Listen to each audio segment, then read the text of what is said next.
It's April.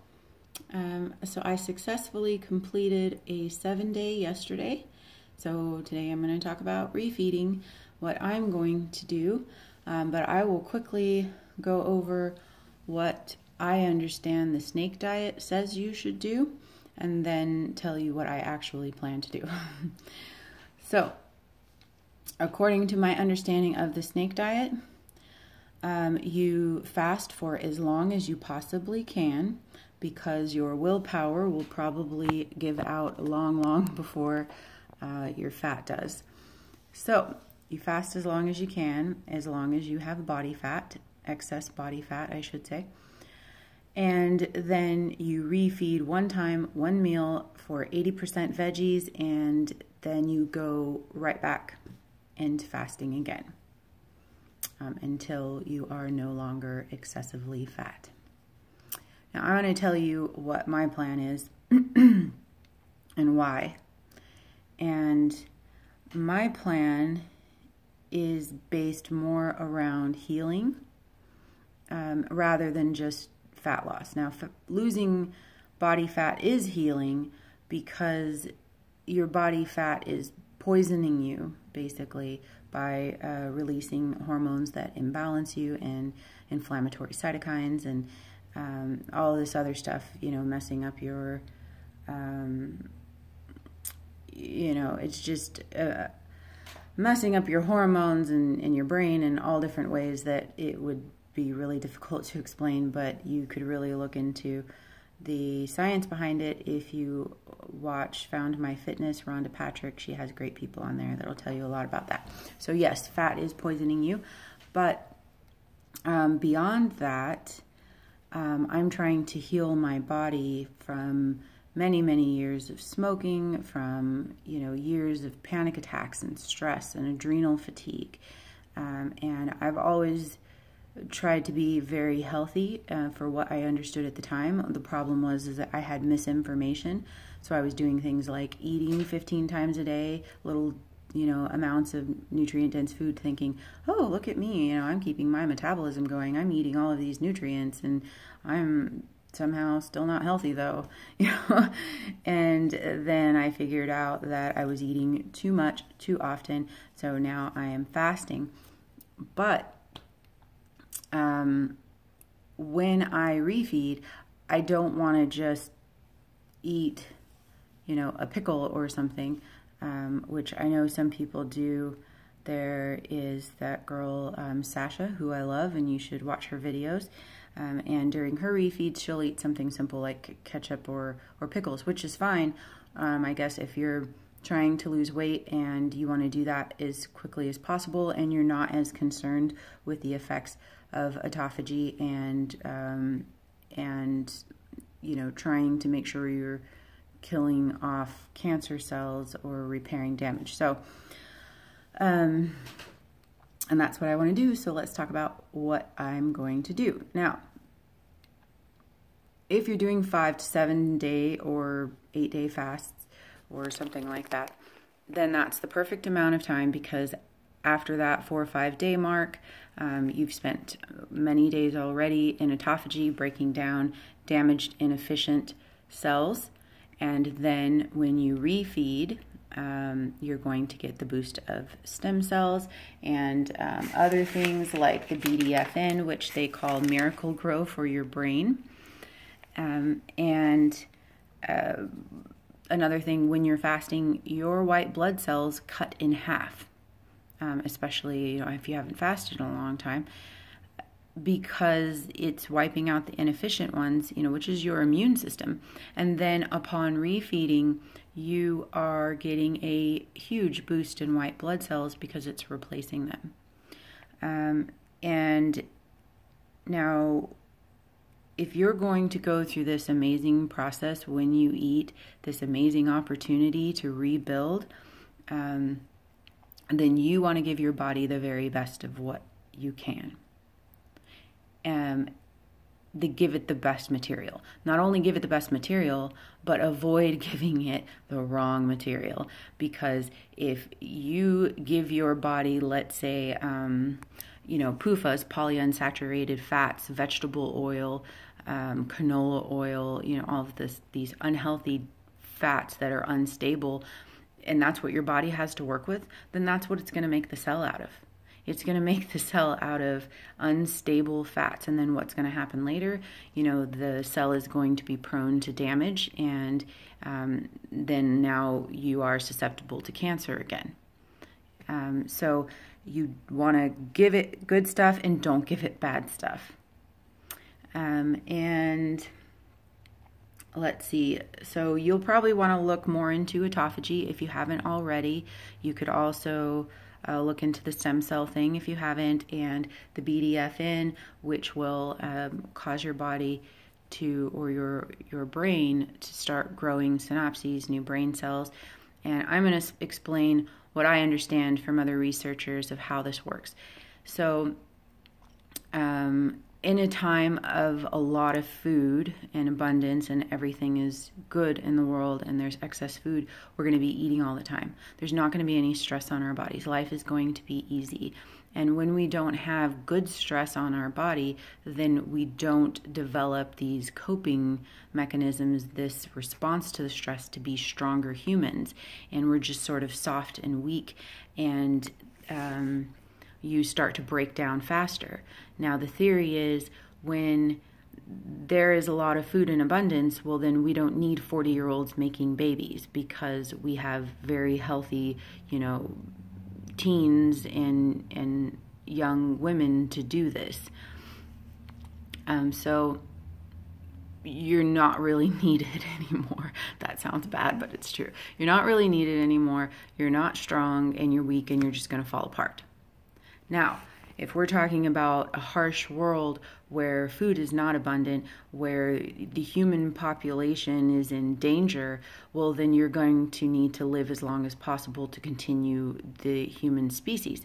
So you're going to be tough. Your mind is going to be sharp for hunting, for whatever you need to do. Your body is going to be strong and healthy and not becoming inflamed and breaking down. So what I'm going to do is pause this video, and then I'm going to try to figure out how to take it into the kitchen and show you what I'm taking as far as supplements and what I'm taking as far as food. And you'll have to bear with me because I'm not really a video editor and I don't know how to do this, and I'm not really sure how it's going to work, but bear with me, guys. Okay, see you in a minute.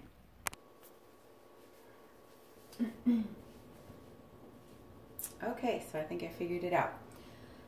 Now, I said in my other video on how to snake diet if you can't stand to listen to Cole, not to take supplements. And like I was saying earlier, it is the good stress not to take supplements when you're fasting, because that stress is a good stress that makes your body adapt and makes it stronger and healthier. But there are a couple of exceptions to this, and that I know of, or that I think might be helpful. I'm not really doing it right now, but I'll tell you what they are. And first, before I tell you about that, another important thing if taking supplements when fasting, which you shouldn't, probably, is you want to make sure that they're not in gelatin capsules. Because the gelatin, from what I looked up, has amino acids. Amino acids halt the process of autophagy, and if you're trying to heal, then, you know, it's going to mess that up. So watch out for that. But I have my supplements broken up into categories on a shelf here. I have a feeding category, a fasting, a healing for healing my intestinal tract, my leaky gut, a section for killing pathogens, that sort of thing, hauling out waste that comes, toxins that come out from burning fat. And anyway, we'll get into that later. But this is from my fasting section, along with all of my salts and electrolytes and all of that. So this here is resveratrol, and that induces autophagy and will help with autophagy. And the other thing is this bergamot tea. which you can sip on when you're fasting, and neither one of those, as long as there is not a gelatin capsule, should interfere. Not only will it not interfere, but it will also help. Now, I don't know too much about taking vinegar or taking lemon when you're fasting, because it just seems sort of counterproductive that you're drinking, or not counterproductive, but like a mismatch. Like you're drinking these electrolytes which have a very alkaline effect on your stomach, and it's sort of, you know, ruining your stomach acid, and your stomach's not very acidic, but you don't need to be eating anyway. So you don't need your stomach to be very acidic for eating. I noticed I started to get a little nauseous and queasy. I didn't even want a sip of coffee. I didn't even want to drink the snake juice. And I think that maybe that was because my stomach acidity was gone, so I tried sipping a little apple cider vinegar. Anyway, I haven't decided on that now. But what I do know is that upon refeeding, you need to get your stomach ready for eating, because it hasn't been, and it's not prepared for that. So taking apple cider vinegar before you eat anything is a really good thing to get that acid going again in your stomach. Next, if you're going to eat, I suggest enzymes with the food to help break it down. Anything you can do to help your body break this food down after it's been fasting for so long. And enzymes are good to have, you know, anyway, for that reason. And then next, I have this stuff over here because I messed up the video earlier, but here we go. So I have these, and these are in my haul section, and it is diatomaceous earth, activated charcoal, and clay. And there are other things that you can do to remove metals and toxins out of your body, but these are what I happen to have right now. And the thing is, your fat doesn't just store fat, it stores other things, including all of the toxins that you've been exposed to. So when you are snake dieting and you're just shedding those pounds, all of those toxins are coming out as well. And I don't quite trust them to take them during fasting. I don't really trust much to take during fasting because I don't want to risk interrupting autophagy. It could be safe, I don't know. But when I'm refeeding, this is my chance to take these things. So I'm going to mix this together, you know, probably like a spoon of each or whatever, and drink it and try to help move all of those toxins out that are being released from my fat. So next thing I have here is to heal. And for healing, I have this glutamine, which is an amino acid, definitely a no-no when you're fasting, but when you're not fasting, this is one of the most important things that you can take for healing leaky gut, and we all know that that is important because we probably mostly have leaky gut, and you know, it leads to autoimmune diseases and all of that sort of thing. So heal your gut, and this is quercetin, also helps heal your gut. I have other stuff, but we don't really talk about that right now. This is the best of what you should know. Next we have feeding. So for feeding, I have this, which is keto greens, and this spirulina and chlorella. Now I take these out of the capsules. Next time I'll probably buy it in bulk because I don't really want to be eating capsules. It's also been known to not be good for a leaky gut. So dump them out if you can. I've just started taking a whole food B vitamin, and then so now to food. Oh wait, and fish oil is a good time to take that. Okay. And you want to take your fish oil with food because it needs other things like the magnesium and vitamin K2 to bind with to properly work. And you're going to get your K2 from fermented foods. Now on this plate I have sprouts of 3 different kinds that I started preparing about 4 days before my fast ended so that I would have them in time to eat for my fast. And then the kraut has the K2 in it. You can only get vitamin K2 from grass-fed animal products and certain fermented products, and it is absolutely essential, you know, for your health and to not get cancer and and so and not only that, but it has good bacteria and everything else. You should probably know this by now. Eat fermented food, eat kraut, eat kimchi. And here's another thing is kombucha, that's also fermented. And this is gut shots. And so when I take these are probiotics, but you also want to give the probiotics food so they have something to feed on. This is from Garden of Life. It's organic fiber, prebiotic fiber. Doesn't really taste like anything. Just mix it in a cup and drink it. And drink it with your prebiotics or your probiotics. So that's that. There's the kimchi. You want to make sure that your kimchi doesn't have MSG and stuff in it, because a lot of those do. And then this is how I make the sprouts. You just buy the seeds, put them in a jar. Here's a couple that I have, especially brassicas. If you can get your hands on brassicas, which is the family of vegetables that broccoli, cabbage, this is radish, that sort of thing are in. It's very good for you. It has sulforaphane, especially if you used to be a smoker and you want to remove all of that stuff out of your body. Watch Rhonda Patrick's video on sulforaphane on YouTube and get educated on that. So sprouts. So I'm going to tell you what I did for refeeding. On last night, my time was up. Actually, I ended it just a little bit earlier because I was having a lot of heart palpitations. I don't think I have my snake juice correct. And so I ended a little bit earlier. I did 160.5 hours instead of 170, which is my goal, but I still pretty much made it through 7 days. And so I went to a Vietnamese restaurant and had a bowl of pho, or pho as I call it incorrectly. And when I got it, I really was into the meat in it. But I could care less about the rice noodles that were in it. They were just kind of blah.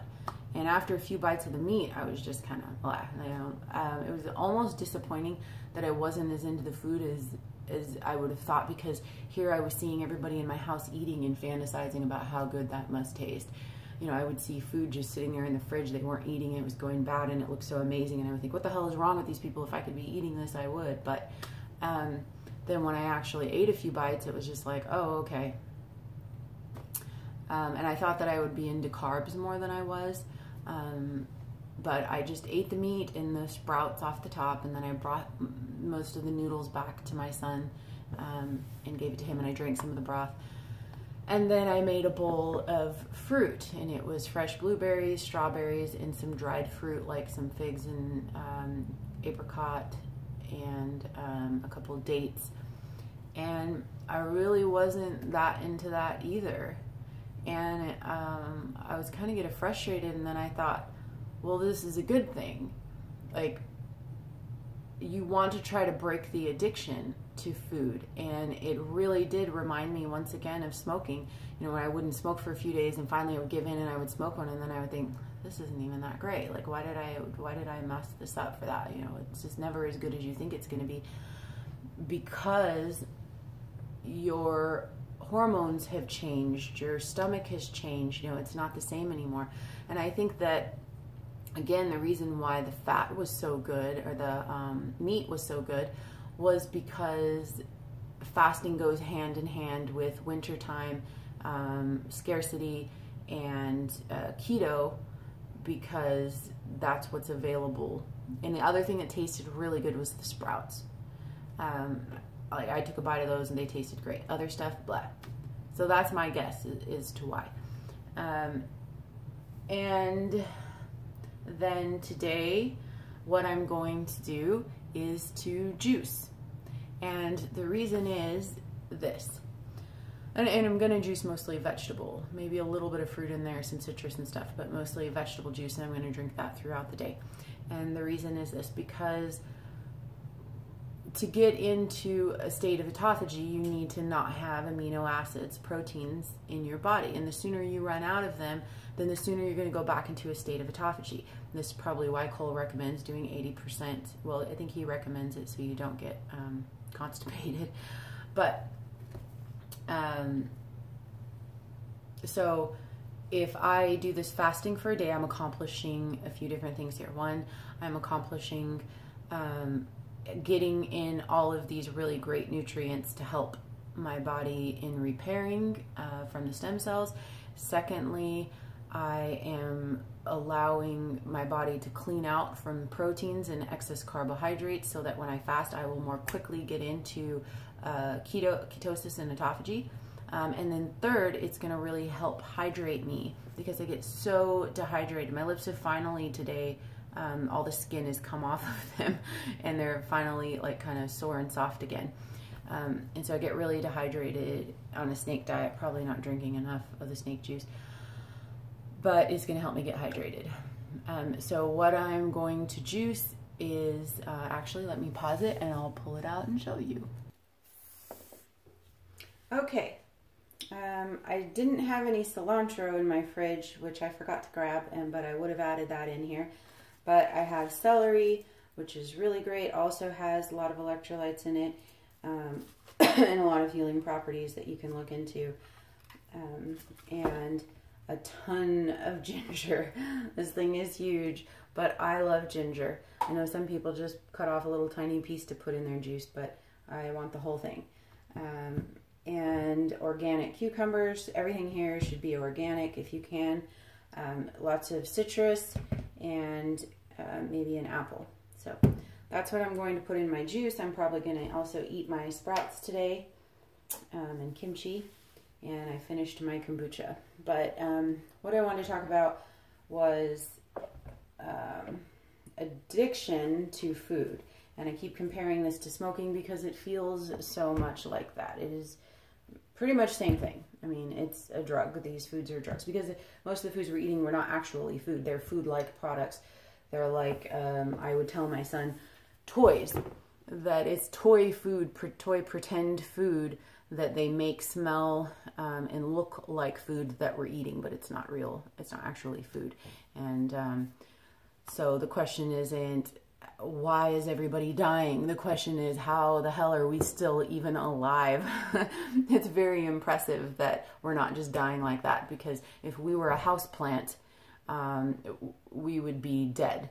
You know, if some things, I guess, can handle more crap before it dies. So anyway, the addiction. Where I was having trouble before, I would try to fast and then do a couple days and fail, fast and fail. Like one of the things that was really getting me was a latte. I would want to quit my fast just to go get a latte. Today I went to the gym, I drove right past the coffee house and didn't even want it, didn't even care.